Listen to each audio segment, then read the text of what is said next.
तीसरा क्राइटेरिया, तीसरी तरह के लोग, तीसरी सिफ्त कि वो कौन है, कि वो कौन बेहतरीन लोग हैं जिनके बारे में नबी सल्लल्लाहु अलैहि वसल्लम ने फरमाया कि वो बेहतरीन लोग हैं।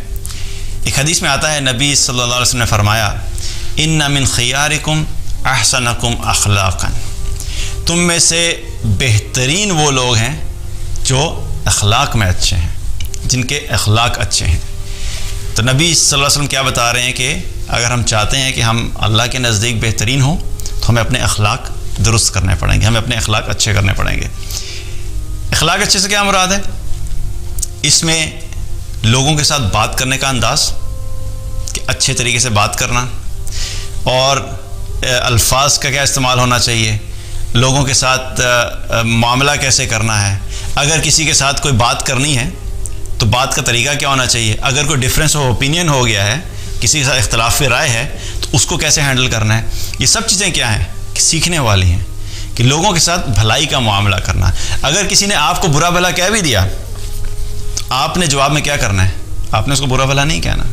अगर किसी ने आपको कोई टॉन्ट किया तो आपने जवाब में क्या करना है, आपने भी टॉन्ट नहीं करना। किसी ने आप पे तंज किया तो उसके जवाब में तंज। या कुछ ऐसे लोग होते हैं कि जो ज़ुबान के इतने सख्त होते हैं कि जिधर बैठ के वो अपना मुंह खोलते हैं लोग उनकी ज़ुबान के शर से भागते हैं। ऐसे लोगों के बारे में क्या फरमाया कि ये बदतरीन लोग हैं जिनकी ज़ुबान के शर से लोग उनसे दूर भागते हैं। तो ये ज़ुबान जो है, इखलाक का जो बहुत बड़ा हिस्सा है, उसका ताल्लुक़ ज़ुबान से है। क्योंकि जब तक ये मुंह बंद रहता है ना, तब तक क्या होता है कि फितना फैलना जो है वो कम होता है। मिसाल के तौर पे कोई शख्स बैठा हुआ है और उसकी आदत है कि मुस्तकिल वो बातें ऐसी करता है कि जिससे दूसरे बंदे के जज्बात मजरूह होते हैं, दूसरे बंदे को हकीर फील होता है, दूसरे बंदे को अपनी डिसरिस्पेक्ट फील होती है। अब ऐसा बंदा जब तक मुंह बंद रखेगा तो हालात क्या होंगे, ठीक रहेंगे, मुंह नहीं खोला इसने। लेकिन जो ही ये मुंह खोलेगा तो क्या होगा कि फितना फसाद शुरू हो जाएगा, क्योंकि इसकी पर्सनालिटी में है कि ये बात ही ऐसी करता है कि जहाँ पे हर जगह पे फसाद फैलाने वाली।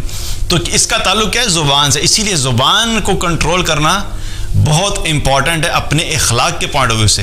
अगर हम अपनी ज़ुबान को कंट्रोल करना शुरू कर दें तो हमारे बहुत से मामलात और जो बहुत सी जो बद इखलाकियाँ हमारे माशरे में फैली हुई हैं वो बद इखलाकियाँ ख़त्म हो जाएंगी सिर्फ एक ज़ुबान को कंट्रोल करने की वजह से।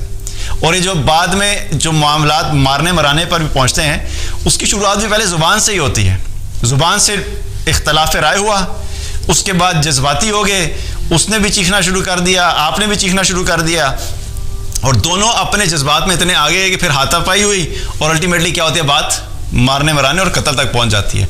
लेकिन शुरुआत कहाँ से हुई, ज़ुबान से। अगर शुरू में ही ज़ुबान को कंट्रोल कर लिया जाता, कोई एक भी कंट्रोल कर लेता, तो क्या होता कि मामलात इतनी एक्सट्रीम तक ना पहुँचते। इसलिए अच्छे इखलाक के लिए बहुत ज़रूरी है कि हमें अपनी ज़ुबान का जो इस्तेमाल है उसके बारे में पता होना चाहिए कि हमने कैसे इस्तेमाल करना है। इसीलिए एक हदीस में आता है, नबी सल्लल्लाहु अलैहि वसल्लम ने क्या फरमाया कि जो शख्स भी आखिरत के दिन पर ईमान रखता है उसे चाहिए कि अच्छी बात करे या खामोश रहे। तो हमें ये देखना चाहिए कि क्या हम जब बात करते हैं तो हमारे पास कोई अच्छी बात होती है करने वाली कि नहीं। तो क्या है, अगर नहीं है कोई अच्छी करने वाली बात तो बेहतर क्या है, खामोश रहो। क्योंकि बोलने का शौक़ होता है ना बहुत से लोगों को, बस कभी इधर की बात, कभी उधर की बात, कभी यहाँ की बात, और कभी पॉलिटिक्स, और फिर कभी मोबाइल, और कभी दुनिया, और कभी फैशन, और बस हर वक्त बोलते रहना बोलते रहना बोलते रहना।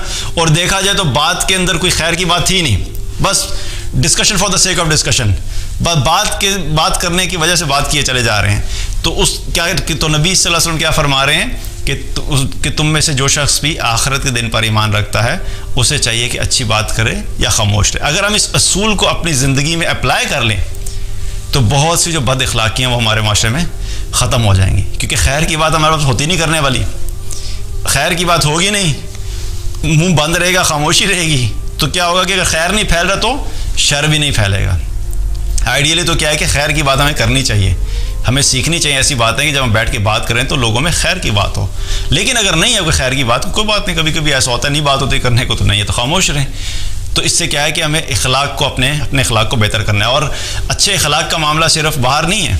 कई दफ़ा होता है कि लोग अपने सोशल सर्कल में, अपने फ्रेंड्स के अंदर, और अपने ऑफिस के अंदर, और अपने कस्टमर्स के सामने क्या होता है कि बिल्कुल ऐसे शो करते हैं कि वो बड़े ज़बरदस्त इखलाक वाले हैं। ऐसी ज़बरदस्त बात करेंगे, लोगों को यूँ रियलाइज़ होगा कि यार इससे अच्छा अखलाक वाला है ही नहीं है। लेकिन जो यूँ घर आते हैं तो घर आने के बाद क्या है, बीवी की खैर नहीं और बच्चों की खैर नहीं, और बीवी अपने छुप रही है और बच्चे अपने छुप रहे हैं कि जी आ गए घर में वापस। तो ये अखलाक सिर्फ बाहर के लिए नहीं बल्कि घर वालों के लिए भी है। घर वालों के साथ भी अच्छी तरीके से बात करना, उनको रिस्पेक्ट देना, उनकी बातों को सुनना, उनकी बातों को इंपॉर्टेंस देना, ये भी अखलाक का हिस्सा है। तो अगर बेहतरीन इंसान बनना है तो हमें क्या करना है कि अपने अखलाक को बेहतर करना होगा, तभी हम असल में उन लोगों में शामिल होंगे जो बेहतरीन लोग हैं।